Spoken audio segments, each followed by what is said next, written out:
No relation, by the way. And this is Channel Infinity News. Tonight we're going to start off with some extraordinary news. Russia has now joined the Allied powers. It all started on June 1941 when Germany attacked Russia in 3 armies, attempting to capture Leningrad, Moscow, and Stalingrad. Leading those armies were Field Marshal Frederick Paulus and Marshal Julius Schreck. After the attack on Leningrad, also known as the Siege of Leningrad, Germany set its eyes on the Caucasus oil and propaganda opportunities, all of which would come from the capture of Stalingrad. But Germany made a fatal mistake. They were unprepared for the frigid winters of Russia, and they were also on a shortage of ammunition and anything to keep them warm. What's more is that the Luftwaffe, that's the German Air Force Base, for all of you who don't know, was unable to send them any supplies. German morale was low, and Russia's army, led by Marshal Semyon Konstantinovich Timoshenko, was powerful and prepared. Finally, on January 31st, Marshal Paulus surrendered. Later, shortly followed by General Schreck, who surrendered on February 2nd of 1943. A long, hard battle, but worth it in the end. To all our Russian viewers out there, we'd like to say spasiba. Я не понимаю по-русски. До свидания, Sisha. And now we're going to go to our on-scene reporter. Today we have a special guest, Medal of Honor winner and nation's favorite hero, Major Alfred F. Jones. So, Major Jones, I'm glad to welcome you back to the U.S. Well, thanks. I have to say I'm glad to be back. Can you tell me about the Battle of Kasserine Pass and how you won your Medal of Honor? What was it like over there? It was brutal, what can I say? We landed in northern Africa, attempting to make our way across Italy, to go to Europe that way. We ran into trouble quickly, though, French authorities blocking our way, but we dealt with it. We made our way through the Atlas Mountains, having heavy casualties when some of our tanks were led into an ambush. We arrived to command only to be beaten back for 3 days. I honestly thought we'd start pushing back when we got to Kasserine Pass. And did you? Not even close. The system of command we had over there was awful, and we often had a hard time trying to get permission for even counterstrikes. The Axis just continued to advance and push us back until probably about the night of February 25th. The Axis were camped outside of Bala, obviously trying to make a pass at our supply base in Tebessa. Naturally. It seems you were pretty concerned. How did you deal with that? Well, strictly speaking, we did. The commander of the British First Army, Lieutenant General Anderson, shifted his troops to help meet the threat of the Axis in Bala. With their help, we kept Rommel, the leader of the German army over there, from breaking through our lines. I didn't know exactly what they were thinking. Maybe they thought they had won, but the Axis began to retreat. Of course, we helped them with that, not wasting an opportunity to use our air attacks. We took back Kasserine Pass and made our way towards the coast of Italy. Sounds like a victory to me. But I have to ask, where did you come into all of this? How did you earn your medal? Well, we were going through the Atlas Mountains, and as you know, our tanks were led into an ambush. My squadron had been in the valley when the crossfire began.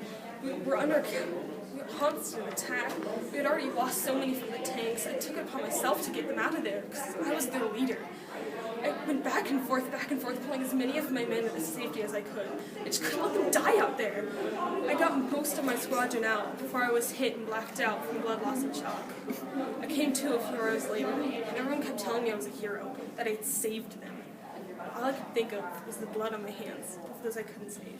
They say I'm a hero, but a hero doesn't let innocent kids die. Thank you, Major Jones, for sharing with us. I know this must have been hard reliving this when it's still so fresh.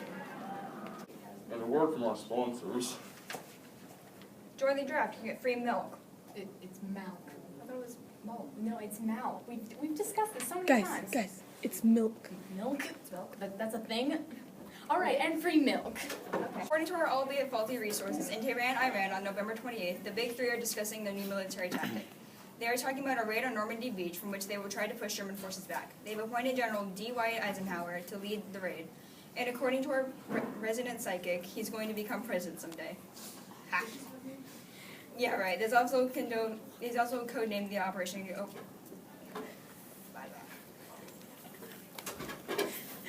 Yeah, right. They've also codenamed the attack Operation Overlord.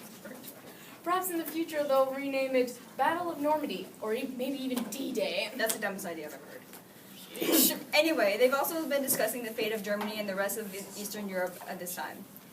They believe that they should push back the German-Poland border to compensate for Poland's loss during the war. Also, our great President Roosevelt wants the Soviet Union to accept the nations that they lost, such as... Is that all?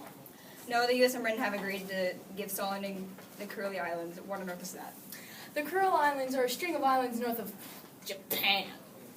Well, that seems to be all the information I've been able to acquire through completely legal terms. Well, that's all for tonight, folks, and thank you for watching Channel Infinity News.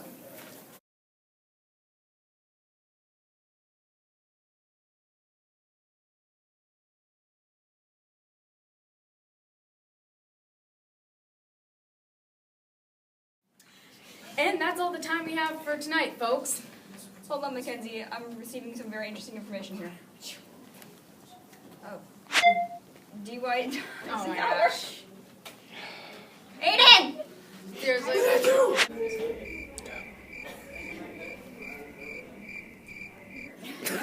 You pushed the button. Hi, I'm Mackenzie, And I'm also Mackenzie. We don't know the difference between each other. and this is the Channel Infinity News. To start off tonight, we'd like to bring up some special important information that Russia has joined the Allies. On June 1941, Germany decided to make a stupid decision and attack Russia.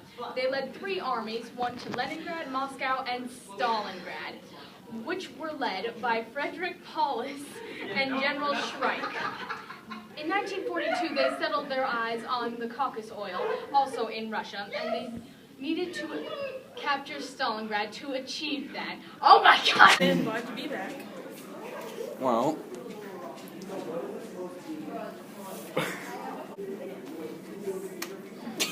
Start from the top. Just do it. I'm Screw it, still you're Alfred. confused, Just but what's deal that? with it. I'm still confused, but